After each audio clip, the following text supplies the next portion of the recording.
Olá, seja muito bem-vindo a mais um episódio do canal Legado de Valor. É um prazer ter você aqui comigo. Nas últimas semanas, o mercado continuou mostrando força. Os índices S&P 500 e Nasdaq, que até poucas semanas acumulavam quedas de 20% e 25% em relação ao topo histórico, se recuperaram quase totalmente e agora estão prestes a renovar máximas outra vez. Mas mesmo com essa alta toda, existem várias ações que eu enxergo como atrativas ou até mesmo baratas. E como eu gosto de aproveitar essas oportunidades, eu já aproveitei para fazer o meu aporte desse mês e comprar mais ações. No episódio de hoje eu vou te mostrar 4 ações baratas que, na minha visão, ainda representam oportunidades de compra. No episódio de hoje eu também vou comentar sobre os recentes acontecimentos que impactaram o mercado. Nessa última sexta-feira, Israel lançou uma retaliação militar sobre vários alvos militares e nucleares do Irã. Com isso, os conflitos que já estavam presentes no Oriente Médio desde outubro de 2023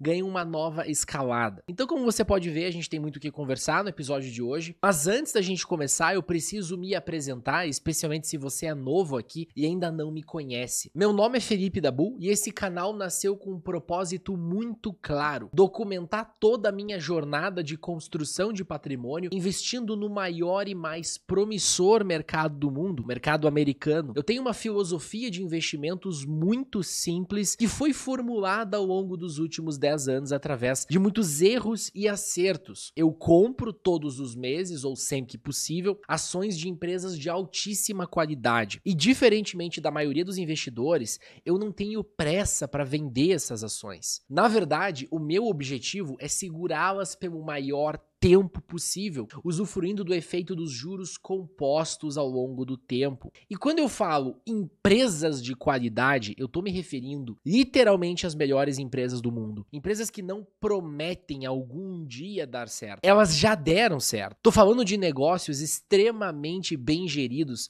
que conseguem crescer a receita e os lucros ao longo do tempo, enquanto pagam proventos ou recompram ações. Negócios extremamente previsíveis, com baixa ou nenhuma ciclicidade. Negócios com ampla vantagem competitiva e muito espaço para continuar crescendo. O meu primeiro aporte nessa carteira de investimentos, que hoje é pública aqui no canal, foi lá em abril de 2022. Eu comprei $1.020 em 3 ações que eu carrego até hoje. E conforme eu fui estudando as empresas listadas nos Estados Unidos, eu fui pegando gosto pela coisa e incluindo outros ativos na carteira. Desde então, eu não parei mais de aportar. Hoje a carteira já conta com mais de $110 mil.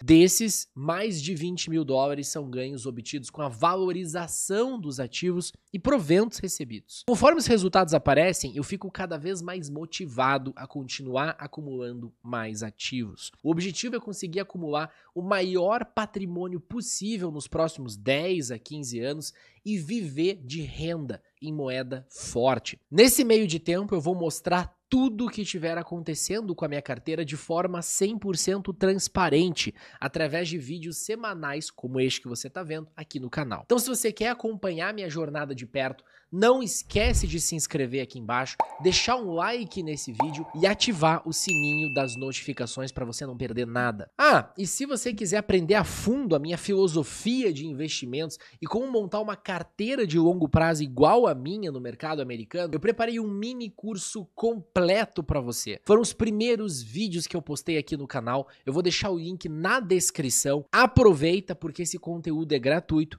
e, na minha humilde opinião, melhor do que 99% dos conteúdos pagos que você vai encontrar por aí sobre investimentos de longo prazo. Agora que a apresentação já foi feita, vamos ao conteúdo do vídeo. Você pode já ter esquecido, mas há poucos meses atrás, o mercado estava um verdadeiro caos. A nova administração Trump anunciava a maior rodada de tarifas em cima dos seus parceiros comerciais em mais de 90 anos. O dia que ficou conhecido como Liberation Day, ou na tradução para o português, o Dia da Libertação. O discurso do presidente era o mesmo de sempre. Os outros países estavam tirando vantagem dos Estados Unidos, que desde a década de 70 realmente vem acumulando déficits comerciais cada vez maiores com praticamente todos os seus parceiros comerciais. Mas de todos os países que fazem negócios com os americanos, um país específico se destaca quando o assunto é déficit comercial: a China. A China não é só um país que possui o maior déficit comercial com os Estados Unidos. Ela também representa o seu principal rival estratégico, tanto no campo econômico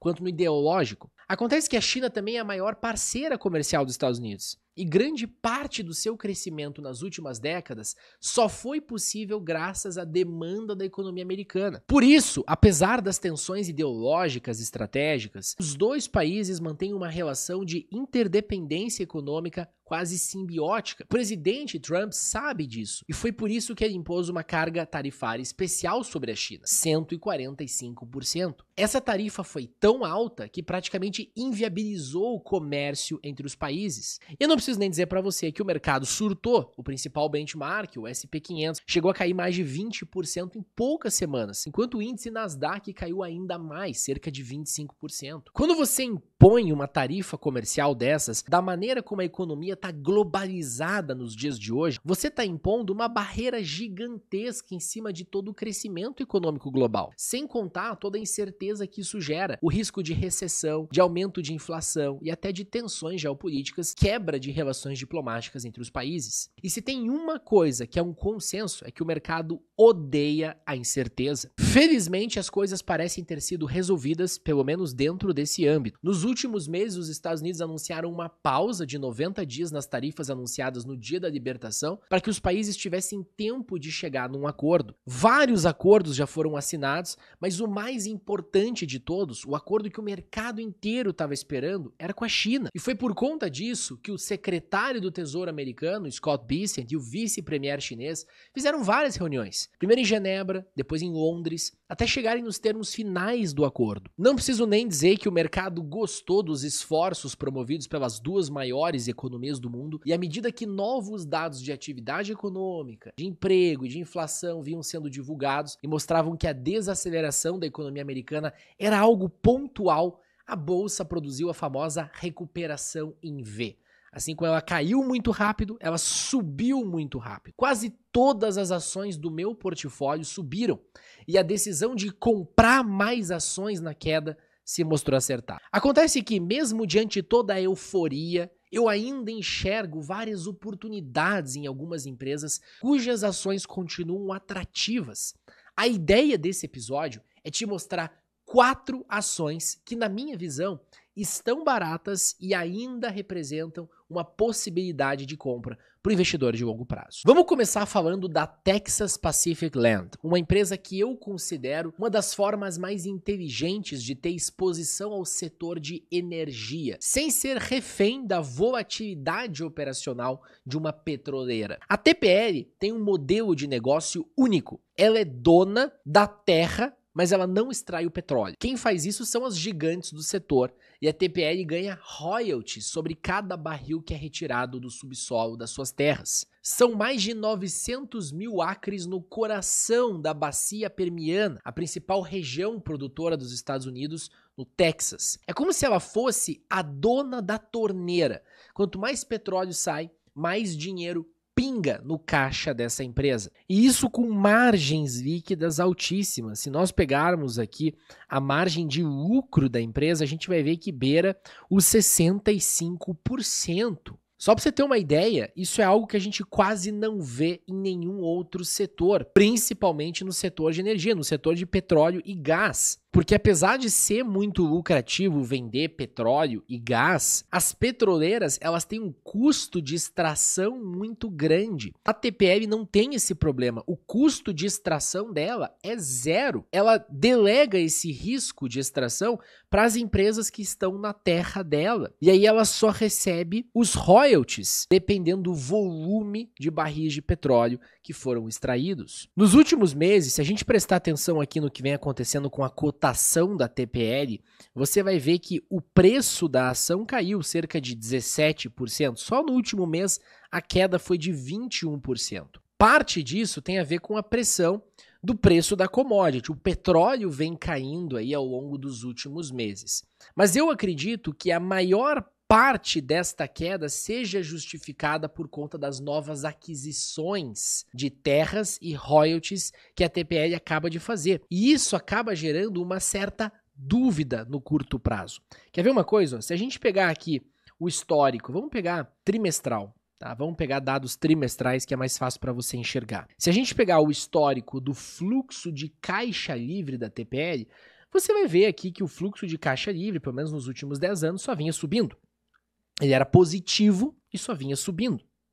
A empresa chegou a reportar ali no começo de 2024 um fluxo de caixa livre de 145 milhões no trimestre. Aí você consegue ver aqui, ó, no último trimestre de 2024, como o fluxo de caixa livre pela primeira vez se mostrou negativo. Na verdade, ele já tinha sido negativo ali em setembro, cerca de 9 milhões, mas era algo bem pontual. Aqui, ó, ele foi negativo na ordem de 161 milhões. Tá? Por que a gente está vendo isso aqui, ó, esse fluxo de caixa livre negativo, e por que a gente está vendo o aumento da despesa? Veja como também nos mesmos trimestres que vocês viram lá o fluxo de caixa livre negativo, você tem um aumento brutal nas despesas com CAPEX. Isso, galera, está relacionado a aquisições que a empresa está fazendo. Sempre quando uma empresa faz aquisições, o mercado não costuma enxergar muito bem, tá? Porque ele fica na dúvida. Como é que ela vai pagar por isso? Se ela pagou caro, se ela pagou barato, se os acionistas vão ser diluídos através da emissão de mais ações e etc.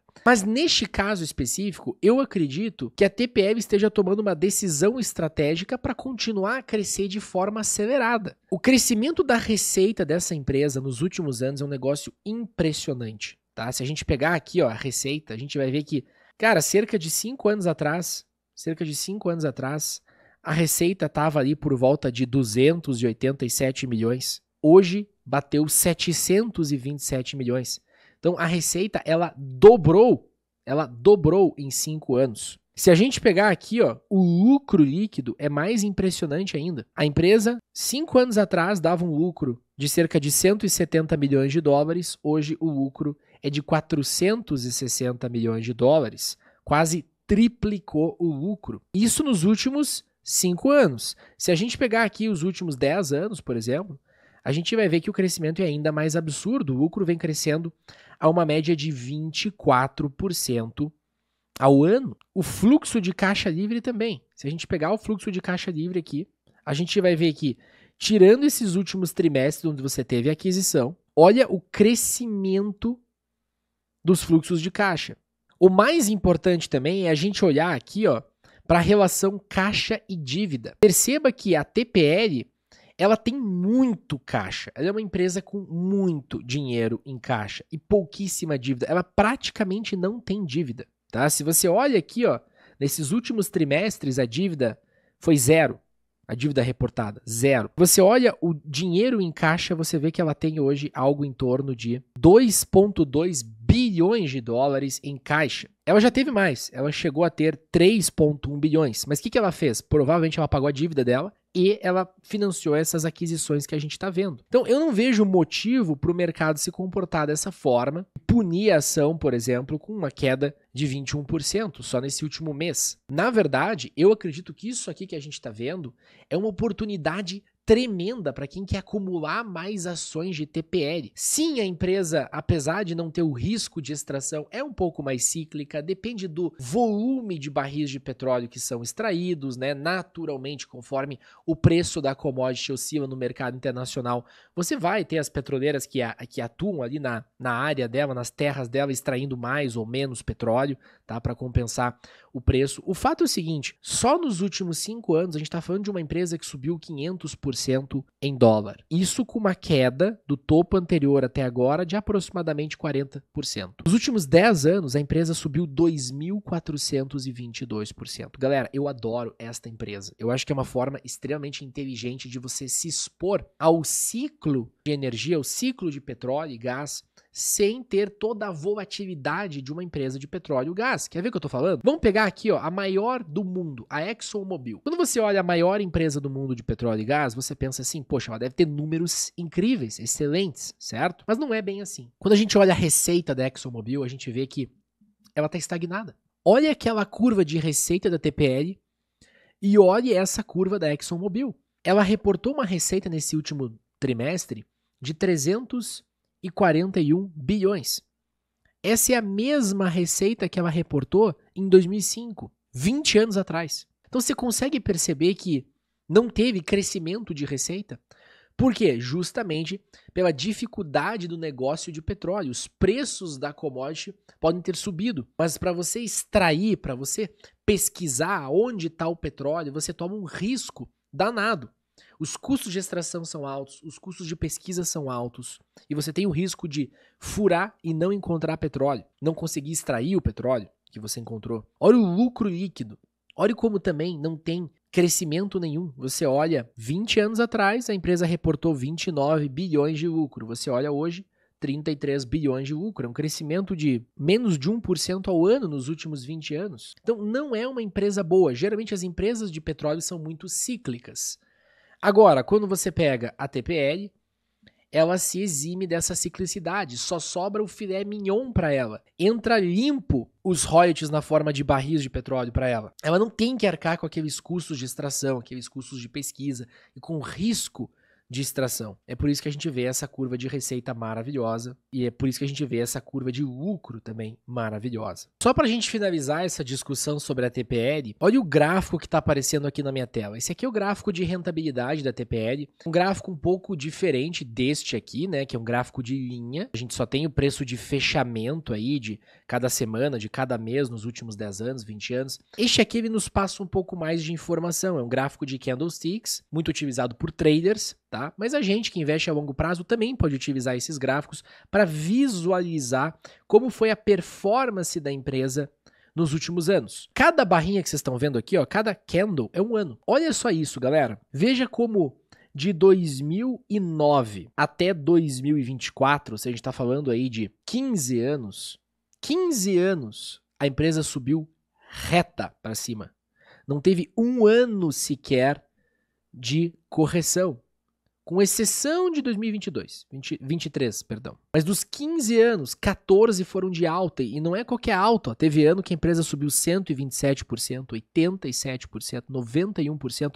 Ano passado, 115%. Quando você compara com uma empresa como a ExxonMobil, que eu acabei de mostrar para vocês, a gente vê que é bem diferente. Desde 2009, a empresa ficou de lado, e ela só mostrou algum tipo de performance em 2022, 21, 22, quando você tinha os preços do petróleo lá em $120 o barril por conta da guerra da Rússia e da Ucrânia. Mas desde então, o preço não tem andado e nos últimos 15 anos o preço praticamente não andou. Essa é a diferença de você ter uma empresa com a curva de receita estagnada, com a curva de lucro estagnada, igual eu mostrei. E é por isso que eu tô comprando mais $500 em ações da TPL este mês. Ok, agora vamos para a segunda ação, que na minha opinião tá barata. Tô falando da ODFL, Old Dominion Freight Line. Bom, a ODFL, como eu gosto de chamá-la, é uma transportadora. Só que ela não é uma transportadora normal. Boa parte das transportadoras, elas atuam carregando uma carga de uma vez. Então, todo o caminhão é composto de um tipo de carga. Elas fazem contratos com as empresas que querem transportar a sua carga para que toda a sua capacidade de transporte seja alocada para uma carga específica ou um conjunto ali de cargas específicas. A ODFL ela não trabalha dessa forma. Ela trabalha dentro do modelo LTL, Less Than Truckload. O que quer dizer isso? No seu caminhão vão vários tipos de mercadoria. Fazendo isso, ela consegue atender clientes menores, que às vezes não tem volume de transporte para encher todo o caminhão ou vários caminhões. Então, ela consegue penetrar num segmento de mercado que não tem muita concorrência e que é menos cíclico. Ela transporta absolutamente todo tipo de mercadoria que você pode imaginar. E o melhor, ela tem a infraestrutura própria para isso, porque é muito difícil para as empresas que não são especializadas no LTL ter a infraestrutura, os centros logísticos, a expertise de como elas vão desenhar as rotas para ser o mais eficiente possíveis e reduzir custos. A ODFL faz isso já há mais de 20 anos, então ela tem toda essa expertise, ela tem toda essa infraestrutura logística, tá? Na minha opinião, essa é a vantagem competitiva dela e é por conta disso que a gente viu essa performance brutal nos últimos 10 anos, por exemplo, em que a ação subiu 600%, nos últimos 20 anos a ação subiu 6.000%, porque nenhuma empresa de transporte conseguiu replicar o que a ODFL fez. E nenhuma delas chega nem perto hoje de replicar essa infraestrutura. E a prova disso é a gente olhar para as métricas dela. Se a gente olha para o retorno sobre o capital empregado, a gente vê que ele vem crescendo ao longo dos últimos anos e hoje ele bate cerca de 30%. Só para você ter uma ideia, as empresas que compõem o S&P, o índice S&P, o benchmark do mercado americano, elas têm em média um retorno sobre o capital empregado de 12%, 11%. Então essa empresa tem quase o triplo. Nenhuma transportadora chega nem perto de ter esse tipo de retorno sobre o capital empregado. Ou essa margem de lucro, por exemplo, de 20%. O que ela consegue fazer isso? Como eu disse, ela domina o básico. Entrega pontual, índice de extravio baixíssimo e a rede logística própria. Essa é a vantagem dela. Isso faz com que ela tenha um preço melhor e ganhe mais participação de mercado. Agora note o seguinte, nesses últimos trimestres, a receita dessa empresa vem mostrando uma espécie de estagnação. Perceba que nos últimos 2 anos, a receita lá em 2023 de quase 6 bilhões não mudou muito. Agora, em 2025, a receita é de 5,7 bilhões. Ou seja, nos últimos 2 anos a gente não teve crescimento de receita e o lucro também caiu. Se a gente olhar aqui nos últimos anos, o lucro também caiu. Ele fez máxima no último trimestre de 2022 em 1,38 bilhões e agora a empresa reporta 1,15 bilhões. E na minha opinião, isso é pontual. Trata-se da desaceleração da economia americana, que ocorreu por conta dessa elevação de juro que a gente teve nos últimos anos, e o segmento de transportes como um todo foi muito afetado. Se você olha para os pares da ODFL, elas caíram muito. A ODFL, por ser líder nesse segmento menos cíclico, que é o LTL, ainda conseguiu segurar as pontas. Se a gente olha para a ação, aqui a gente vê que ela não caiu, mas ela também não tem nenhuma performance aí nos últimos 4 anos. Na minha opinião, este movimento aqui é muito parecido com este movimento que a gente teve durante 2005, 6, 7, 8. Tá? Esses anos aqui de desaceleração da economia americana, né, por conta da elevação dos juros, são muito parecidos com o que a gente está vendo aqui. Na minha opinião, oportunidade de acumular mais ações, é por isso que eu estou comprando mais $500 de ODFL. Quando o ciclo virar para a empresa, eu espero mais e mais crescimento daqui para frente. Se a gente olhar para as métricas da empresa, galera, é absurdo, tá? Vamos tirar aqui o zoom, vamos olhar os últimos 10 anos. Olha como a receita vem crescendo. Vou pegar os últimos 20 anos. Olha como a curva é praticamente linear. Você tem aqui algumas oscilações, como que a gente está vendo agora, mas a curva é praticamente linear. Olha o fluxo de caixa livre. Olha o crescimento que a gente viu nesses últimos 10 anos. Cerca de 23% ao ano. O lucro líquido também cresceu, cerca de 15% ao ano, aí ao longo dos últimos 10 anos, né? E cerca de 18% ao ano ao longo dos últimos 20 anos. Então, a longo prazo, essa empresa deve performar bem. Ela tem um balanço patrimonial sólido, tá? Com bastante caixa, pouca dívida. Ela passou por um processo de desalavancagem desde 2018. Fez algumas aquisições agora, aprimorou sua infraestrutura. Na minha opinião, o DFL tem total capacidade de vencer a longo prazo. A terceira empresa que eu quero mostrar aqui para você é a Pool Corporation. A gente já falou várias vezes dela em episódios anteriores aqui, bem como num vídeo que eu tenho sobre ela aqui no canal, exclusivamente eu falo sobre ela. Bom, eu tenho um vídeo exclusivo para cada empresa que eu tenho em carteira para te apresentar a tese de investimentos. Mas vou resumir para você. A Pool Corporation ela é líder em piscinas e equipamentos para piscinas em toda a América do Norte. Nos Estados Unidos, principalmente nas regiões mais quentes, é normal você ter piscina em casa, né? Os americanos eles têm terrenos grandes, eles conseguem cuidar da parte do jardim, da parte da área de lazer, né? Seria jardim, piscina, churrasqueira. A Pool, ela vende acessórios, equipamentos para toda essa área, tá?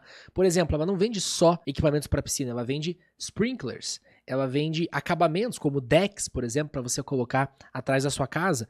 Ela vende itens para espaço de churrasqueira. Então ela cuida de toda essa parte de lazer das casas. Bom, acontece que essa empresa ela tem uma parte cíclica e uma parte não cíclica. A parte cíclica é a parte que depende da construção de novas casas. Então, cada vez que a Pool ganha um cliente para fazer uma piscina, provavelmente é porque esse cliente está construindo uma casa ou ele está reformando a sua casa. Essa é a parte cíclica do negócio. ela depende de novas casas, novas piscinas para fazer novas áreas de lazer. A parte não cíclica da Pool é basicamente a parte onde ela vende todos os equipamentos para cuidados da piscina, manutenção da piscina. Então, se você já tem uma piscina, você vai precisar trocar o filtro, você vai precisar de cloro, você vai precisar, eventualmente, trocar algum tipo de acabamento.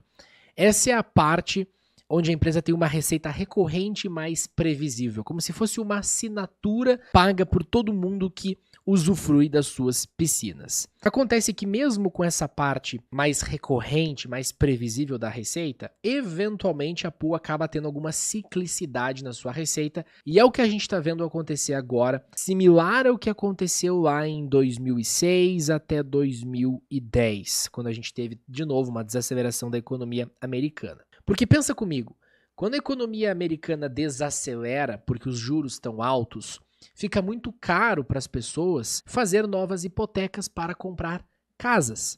As pessoas costumam adiar essas decisões. Elas vão lá e vão ver, poxa, o juro para eu financiar uma casa hoje, ele está muito maior do que ele estava 3, 4 anos atrás. Eventualmente esse juro vai baixar, eu vou adiar a minha decisão.